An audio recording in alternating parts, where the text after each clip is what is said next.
Okay, let's begin. This is session number 80. Moving right along. We are in chapter 11, entitled God or the Ego, and this is section 3, entitled From Darkness to Light. Alrighty then, let's just begin. From darkness to light. When you are weary, remember you have hurt yourself. Your comforter will rest you, but you cannot.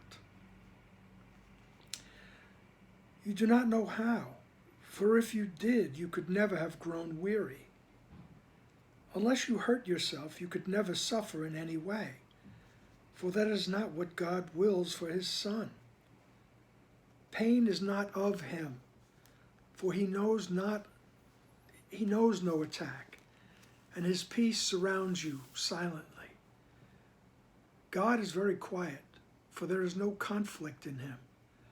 Conflict is the root of all evil. For being blind, it does not see whom it attacks, yet it always attacks the Son of God, and the Son of God is you. Okay. So as poetry, words are used metaphorically, symbolically, okay? So when you're weary, I mean, think about it. You know, every day is an occasion for being weary. You know, thoughts, things you have to do, things this, that, everything of the world, just to maintain yourself in this world. All right? And he puts it very gently, when you're weary. You know, like just pops into my mind, Bridge Over Troubled Water, Paul Simon, Art Garfunkel. I think the first line is, when you're weary, feeling small, all right? And that's another theme that Jesus talks about, is being small, thinking of yourself as being little, instead of the great Son of God that you are, okay? All right, when you are weary, remember you have hurt yourself. How do we do that? You believed that you could separate from the mind of God. You believed that you could leave heaven. You believed you could leave the mind that thought you, that extended you, that you could detach from God. All right? That's how we hurt ourselves. All right? By taking on this belief that we're individuals in this ego thought system. He says, but your comforter will rest you. Right? Your comforter will rest you, but you cannot. Okay? You, with the small y, the ego self cannot comfort itself. The ego won't allow it. All right? You know, it gives you a little comfort here and there, but then it pulls it away, pulls the rug out from underneath you. It's always one thing after another. All right? He says, and your comforter will rest you. All right? The Holy Spirit, Jesus. All right? These symbols of who you really are that reside in the mind, that are always in your mind. The memory of who you really are will comfort you. All right? He says, you don't know how. You do not know how. Because if you did, you'd never have grown weary. All right? So if you remembered who you were, you'd never go back into that ego thought system. You'd never deny yourself. Oh no, that's not me. I'm Kevin. All right? I'm this individual walking around in this city here, in this country, in this planet. Right? He says, you don't know how to comfort yourself, for if you did, you could never have grown weary. Unless you hurt yourself, you could never suffer in any way, for that is not God's will for his Son. Right? So unless you hurt yourself by believing in separation, all right, he says, other than that, you could never suffer in any way, because that's not God's will for you. God's will for you is happiness. Okay? Pain is not of him, and he knows no attack, and his peace surrounds you silently. It's always there. Right? What this course wants to do is help us to remove the blocks that we put in front of that peace or around ourselves, so we're not aware of the peace that is always silently surrounding us, the peace that we truly are. God is very quiet, for there is no conflict in him. Conflict is the root of all evil. All right, a little change in that saying that says money is the root of all evil. You know, sometimes I think that's to keep it in the hands of the people that want the money. You know, but he says conflict is the root of all evil. And conflict comes from the belief in separation. So the ego thought system is the root of all evil. That belief that I could separate from God. Right? Because for being blind, it does not see whom it attacks, doesn't care. Doesn't care who it attacks. Yet it always attacks the Son of God. Why is that? Because the Son of God is you. You are the extension of God's mind. You are the extension of God's thought. Okay. And in paragraph 2, he says, God's Son is indeed in need of comfort, for he knows not what he does. Believing his will is not his own. The kingdom is his, and yet he wanders homeless. At home in God, he is lonely. Amid all his brothers, he is friendless. Would God let this be real when he did not will to be alone himself? And if your will is his, it cannot be true of you, because it is not true of him. Okay? So Jesus says, look, we know you're in need of comfort because you don't know what you're doing. Right? And that comes at we just passed, as I'm doing these videos, we just passed a few days ago the feast of Easter in the Christian calendar. All right? And on Good Friday, when Jesus was put to death, when the body of Jesus was extinguished, and he purportedly said from the cross, "Forgive them, Father, for they know not what they do." All right, that was one of the last words of Jesus, as they say. And here he is. He's saying it here. He says, the Son of God is indeed in need of comfort, for he knows not what he does. Right? So he's talking about all of us. You are the Son of God, not just Jesus. All right? That would make Jesus special, right? And we would have to resent him for that. You know, he being the special sibling. All right? Daddy always liked him best. I hate him. That's not the case. We are all one. Right? We just believe we're a multitudinous, as they say.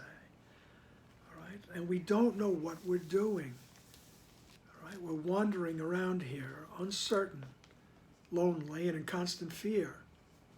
All right? And we believe that our will is not our own. How did I get here? I don't know. I feel like I'm the victim, the innocent victim. All right? So I believe that my will is not my own. I didn't decide to believe I could be separated. All right? Then he repeats, he goes, the kingdom of God is his, meaning it's ours. It belongs to the Son of God. The kingdom is his, and yet he wanders homeless. All right? You're at home in God, and yet you're lonely. All right? And you have all your brothers around you in the mind of God, and yet you're friendless. You feel friendless. He says, would God let this be real? You know? Would he let this be real when he didn't want to be alone himself? Right? God didn't want to be alone. He wanted to extend his happiness. And that's who you are. And so you were extended. You are part of God's mind. Right? You are part of his will for happiness. Right? So would he let you be lonely? Would he let you be afraid? Right? No, because he doesn't will that for himself, and so he can't will it for you. It's not true of him, it's not true of you. All right? And then very beautifully, the next paragraph, Jesus says, oh, my child. All right? He talks to us like we're just his favorite little child. All right? Oh, my child, if you knew what God wills for you, your joy would be complete. And what he wills has happened, for it was always true. When the light comes, and you have said, God's will is mine, you will see such beauty that you will know it is not of you. Out of your joy, you will create beauty in his name, for your joy could no more be contained than his. The bleak little world will vanish into nothingness, and your heart will be so filled with joy that it will leap into heaven and into the presence of God. I cannot tell you what this will be like, for your heart is not ready. Yet I can tell you and remind you often that what God wills for himself, he wills for you. And what he wills for you is yours. All right? It's just a reminder that when the light comes, you'll see such beauty that you will know that it is not of you, and you'll just want everyone to have it. You'll want to extend it. You want to give it because you know it never decreases. All right? This will be your state of being.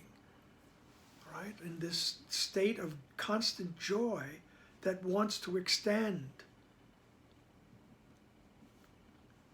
All right? And he says this bleak little world will vanish. See, and that's the ego's fear, that it will vanish when we remember, oh yes, I am an extension of God, and I feel the happiness. All right? You don't give any more thought to separation. Why would you want to be separated from God after that? All right? After that relief. And he says, this little world will vanish, all right? And your heart will be so filled with joy that it will leap into heaven and the presence of God, all right? And then he reminds us that this is a process, right? As Dr. Wapnick would often say, nobody goes poof, right? There's no spontaneous combustion here. Jesus says, I cannot tell you what this will be like, for your heart is not ready. All right? It would be overwhelming. He says, I can tell you and remind you often that what God wills for himself, he wills for you. And what he wills for you is yours. There's no doubt about it. God's will for you is happiness, and it belongs to you.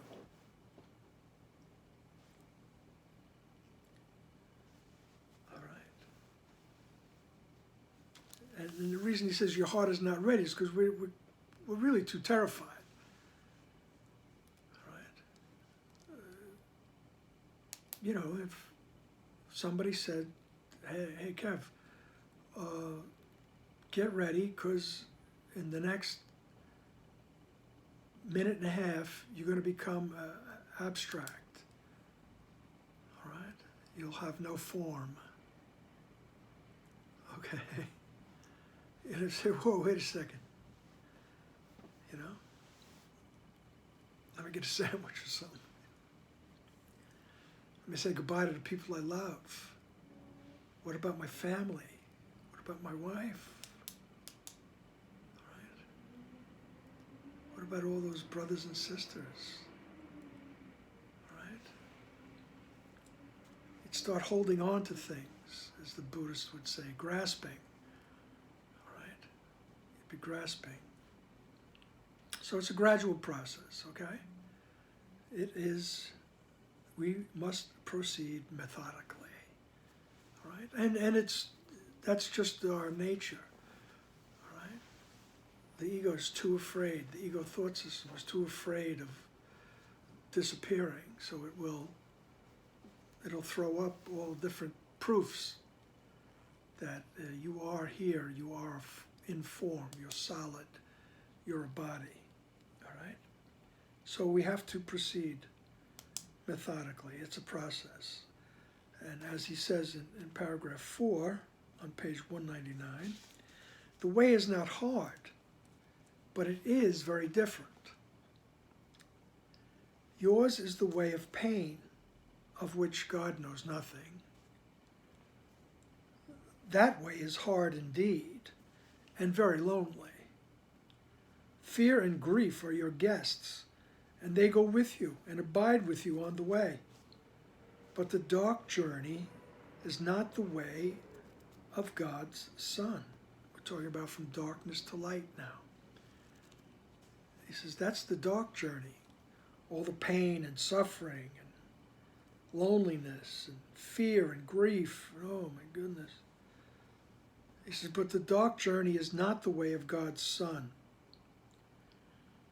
He tells us, walk in light and do not see the dark companions, for they are not fit companions for the Son of God, who was created of light and in light. The great light always surrounds you and shines out from you. How can you see the dark companions in a light such as this? If you see them, it is only because you are denying the light. But deny them instead. For the light is here, and the way is clear. Okay. The light is here. The light is you, and it's of you. All right? And for us, in our language, the light is, it's in our mind. All right? It's who we are. All right? He's telling you to visit that light. All right? And let it shine more and more. Reinforce it. All right? And shine away the dark companions. Right, all the things of the ego. All right, little by little. Invite the light to shine on everything. All right, and in a less poetic way of saying it, for the 800,000th time, help me to see it correctly. Help me to see it differently. I see the darkness in whatever shape it takes. An irritating person, a frightening situation, right? Help me to see it correctly, right? Help me to see it with the light, right? Shine the light on the dark companions. Right? You lose a friend, you lose a family member, you lose someone close to you, the grief. All right? We don't deny the grief, we just ask, help me to deal with it with the light. All right? Help me to see it correctly. Okay? So walk in light and do not see the dark companions, for they're not fit companions for the Son of God. All right? The great light always surrounds you and shines out from you. Right? How can you see dark companions in a light such as this? And if you see them, it's only because you're denying the light. Right? You're denying the fact that you have a mind that you can go to and visit, sit with the memory of who you truly are. Sit with the light, right? And encourage that light to come through you more and more. And you'll see the effect of that. And you'll just know that it's really a non-verbal experience mostly. You'll see and you'll know, oh, that's what it is. Another Paul Simon song where he goes, oh, so this is what she means. She means we're bouncing into Graceland. Okay? It's a musical kind of day for me, I guess. Okay? But that's it. To let the light come through you and shine it on the things that you think are bothering you, or frightening you, or making you angry, or sad, or lonely. Okay? He says, deny those things instead, for the light is here. The light is here, and the way is clear. All right? We are moving from darkness to light. Okay? Paragraph 5. God hides nothing from his Son, even though his Son would hide himself. Yet the Son of God cannot hide his glory, for God wills him to be glorious, and gave him the light that shines in him. You will never lose your way, for God leads you. When you wander, you but undertake a journey that is not real. The dark companions, the dark way, are all illusions. Turn toward the light, for the little spark in you is a part of a light so great that it can sweep you out of all darkness forever. For your Father is your Creator, and you are like him. You're just like your Father. You are like your Father. Your Father is your Creator, and you are like him. Right? You extend the happiness. You extend the abundance, the joy. Right? You are that. Right? And when you deny that, you're hanging out with your dark companions. Right? Sadness and fear and guilt and loneliness. And give me that, that's mine. Right? All that, when you deny that you are just like your Father. Okay? My earthly father was a good person too. So I don't mind being just like my father in that sense either. Just as an aside, rather. Okay? He would have loved this, but he passed before this was published. Okay then, that's enough about me. What do you think about me? Paragraph 6, page 200. The children of light cannot abide in darkness, for darkness is not in them. Do not be deceived by the dark comforters, and never let them enter the mind of God's Son, for they have no place in his temple. When you are tempted to deny him, remember that there are no other gods to place before him, and accept his will for you in peace, for you cannot accept it otherwise. All right, simple little paragraph. You, a child of God, cannot abide in darkness, right? Because darkness is not in you. It's make-believe. It's an illusion, he's telling us, right? It's a silly dream that we're having. Rather intense dream, but an illusion nonetheless, all right? I mean, hallucinations are intense, right? And, you know, they're taken as very real, right? And this is, you know, what we're experiencing. Don't let that make you scared. But that's where we go into the light and ask for help. Help me to interpret this hallucination. Help me to interpret this dream. All right? Freud, you know, dreams with the royal road,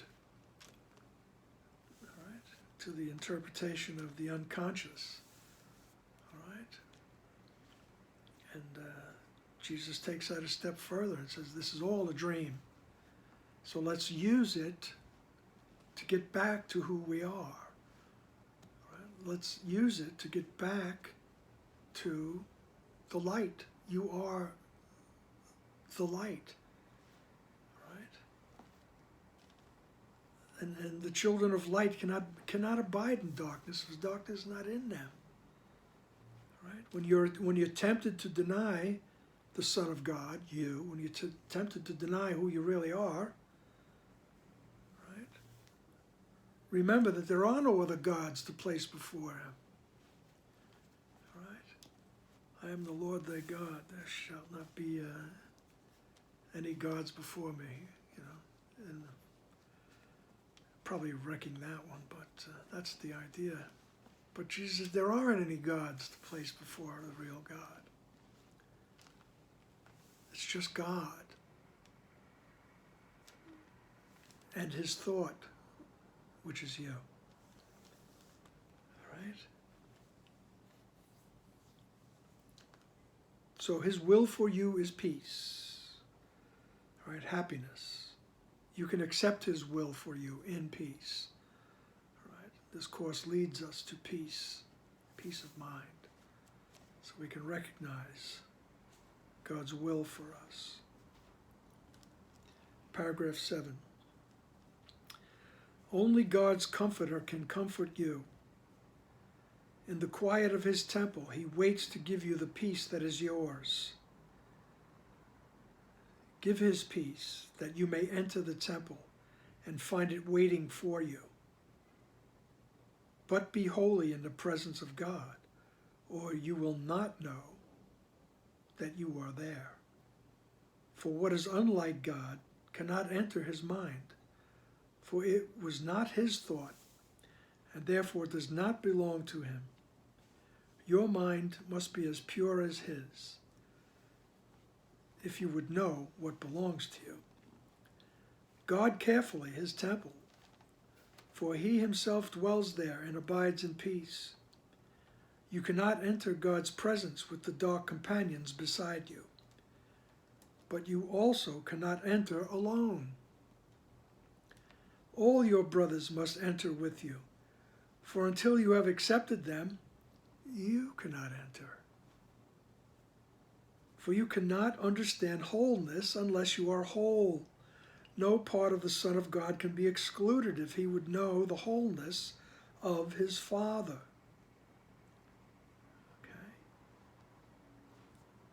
So only God's comforter can comfort you. All right? The Holy Spirit, the memory of who you are, all right? Manifested in the form of Jesus. All right? Only God's comforter can comfort you. Come inside, into the mind.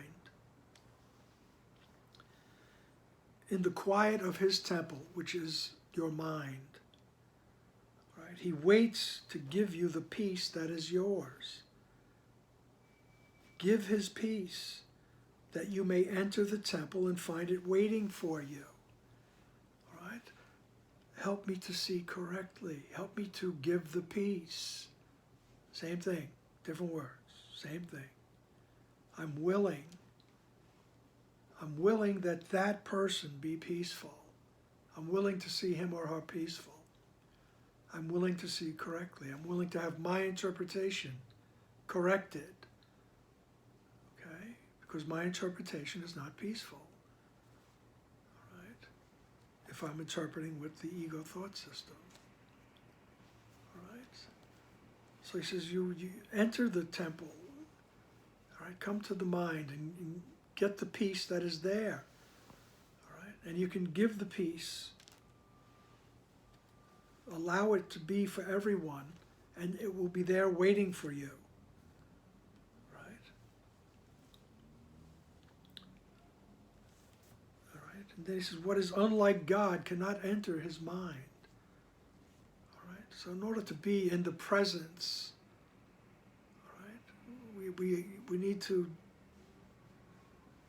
not bring those dark companions with us. All right? The resentments, the angers and all that. Okay? He says, carefully guard the temple, for he himself dwells there and abides in peace. All right? Carefully guard the temple. At one point Jesus said to Helen, you're much too tolerant of mind wandering. In other words, you weren't guarding the temple. All right? You're wandering into the ego thought system. What he also refers to as the detour into fear. Okay? All these things you'll see as you read the Course. These images, they repeat in different ways. And here he's being lofty. He's saying, guard the temple. Watch your thoughts. Guard your mind. All right? Don't wander into the thought of separation. Excuse me. Okay. He says, you cannot enter the presence of God with the dark companions beside you, but you also cannot enter alone. Okay? All your brothers must enter with you, for until you have accepted them, you cannot enter. You're not going to feel the complete presence of God and the complete awareness of who you really are if you're keeping somebody outside of that experience. There's something that you just can't stand so much that you just can't. I can't see his innocence. Well then, you're gonna be outside.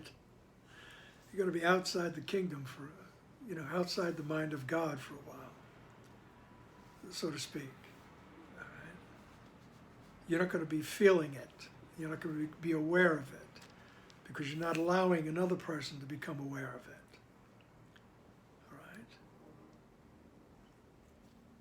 And that's what we work on. Help me to see that other person correctly so that I may enter the complete awareness of who I am. You can't experience your wholeness. You can't experience the oneness if a piece of the whole is outside, if a piece of the oneness is left outside. Right? So, for until you have accepted them, all your brothers, you cannot enter. For you cannot understand wholeness unless you are whole, and no part of the Son can be excluded if he would know the wholeness of his Father. So, paragraph 8, in your mind, you can accept the whole sonship and bless it with the light your Father gave it. Then you will be worthy to dwell in the temple with him, because it is your will not to be alone. God blessed his Son forever. If you will bless him in time, you will be in eternity. Time cannot separate you from God if you use it on behalf of the eternal. Okay, what is he saying? Okay.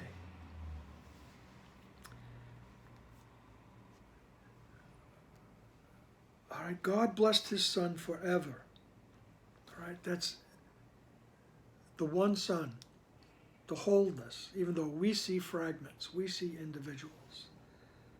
Okay, now to work ourselves back into eternity, we start where we are, which is in time. So we're going to use time to let time slip away. Okay? All right. If you will bless him in time, so my everyday situations, I come upon something I don't like, something bothers me. All right? And I just can't. I can't forgive this, but I can't take my projection of guilt back. Let's put it that way. All right, so then you're stuck. You're stuck in time. You're stuck here. All right? If you will bless him in time, if you will ask Jesus, help me, I'm willing to see him correctly. I'm willing to see her or it. I'm willing to see that or this situation. I'm willing to see it correctly. Help me. I'm willing to be peaceful. And I'm willing to let them be peaceful too. I want to be happy. Let everybody be happy. That's the idea. I'm willing to let the other person be happy. I'm willing to see their innocence. Right? I'm willing to see past the disguise. Right? That in that way, I'm using time to escape time. Right? If you will bless him in time, you will be in eternity. Okay? You will become aware of your innocence, and you will become aware of what you are, which is in eternity. Okay? So it's the here and now. This is the practical application of these lofty thoughts. Help me. I'm willing. I'm willing to have my perception corrected. All right? I'm willing to put the ego down and to see correctly. All right? And if you bless him in time, you will be in eternity. Time cannot separate you from God if you use it on behalf of the eternal. All right? Time is a construct also. There is no time in reality. There is only God and you as undifferentiated beings. Right? There's no time. Time rolled out when we thought we were separated from God, when we believed that. Right? As Ken would say, the carpet of time rolled out. Okay? That's why we think of the separation from God, as happening, God knows how many billions of years ago. And Jesus says, don't even think about that because it's happening right now. You're doing the same thing. Okay? So we can recognize that we're doing the same thing, which is denying that we're part of God. You can recognize you're doing that by the way you feel, by what you're experiencing, how your reactions are. And then, lucky for us, we can ask for correction. The Comforter will give you rest. And we say, I'm willing, help me. All right? I want to be peaceful. All right? Above all else, I want to see correctly.